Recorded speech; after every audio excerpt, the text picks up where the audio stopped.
السلام عليكم ورحمة الله وبركاته. يا صباح الفل والهنا والسعادة على قلوبكم جميعا يا رب. لو أول مرة تشوفوني ما تنسونيش في اللايك والاشتراك، ونبدأ إن شاء الله بإذن الله فيديو جديد مع بعض. روتيننا النهاردة بيبدأ كده، ببدأ أعمل فطار.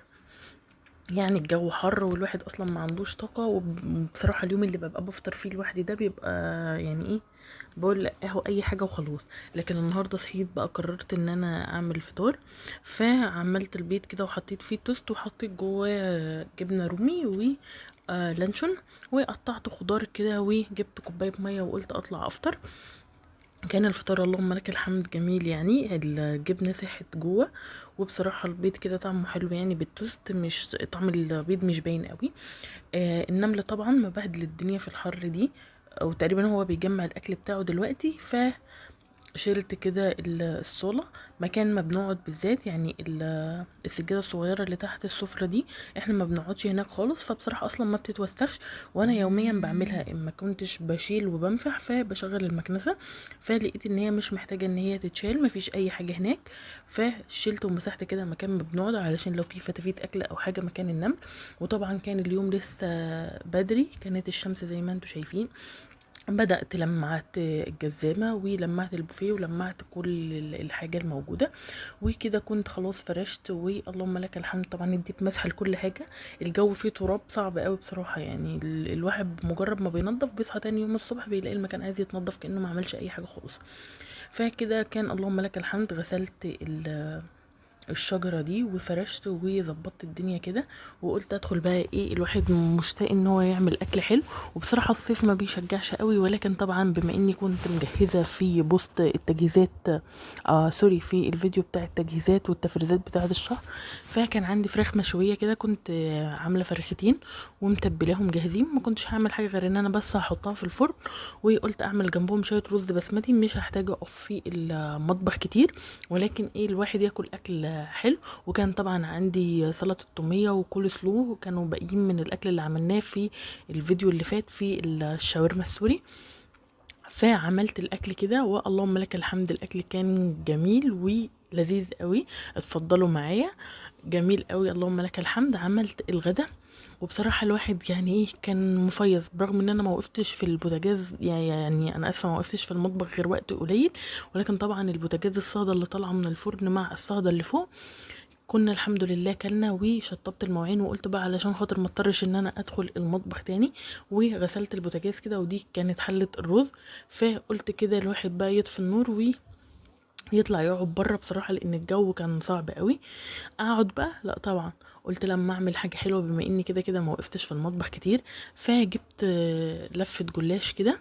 وكنت شفت حد عملها بالطريقه دي، فقلت اعملها. هم بيعملوها كده لما بتكون مفرفته او حاجه، لكن دي كانت صبحه، فانا قلت هعملها كده. لان بصراحه ما عنديش استعداد ان انا اقعد احط كل طبق وادهن كده، وانا بصراحه كان نفسي في حاجه مسكره. فالسمنه زي ما انتم شايفين هي سايحه في البرطمان، ما سيحتهاش ولا حاجه، سايحه من الحر لوحدها. وقلت علشان تطلع مورقه، فحطيت معلقه بيكنج باودر كده، وحطيت عليها شويه لبن، وهحط شويه سمنه. انتوا شايفين سايحه من البرطمان. وهبدا اسقسقها كده حاجه بسيطه. هو عامه انا يعني هحط عليها كريم كراميل، لان انا بحب الجلاش بكريم كراميل. انا في العادي بعمله، وبعمل الكريم كراميل اسيبه يتلج، وبعد كده اهرس عليه موزه، وكنت بحطه حشو في النص، لكن المره دي انا هسقيه بيه. فطلعتها كده، وكنت عملت السيرب زي ما بوريكم. سقيتها حاجه بسيطه بس، لان انا مش عايزاها مسكره قوي، لان انا برضو محليه الكريم كراميل. وبعد كده حطيت عليها الكريم كراميل ودخلتها التلاجة. وزي ما انتم شايفين كده، اللهم لك الحمد، كانت جميله جميله قوي يعني. فكانت حاجه حلوه. انا عايزه اقول لكم ما شاء الله قعدت معانا كذا يوم، يعني قعدت بتاع حوالي 4 ايام. اني ماليش تقل قوي عليهم، بس الواحد بيبقى نفسه في حاجه مسكره كده في البيت.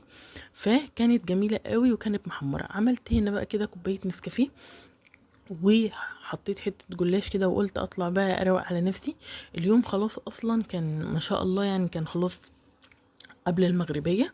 فعايزه اوريكم الصلاه اللي انا عملتها الصبح، شايفين ولا كاني عملت اي حاجه؟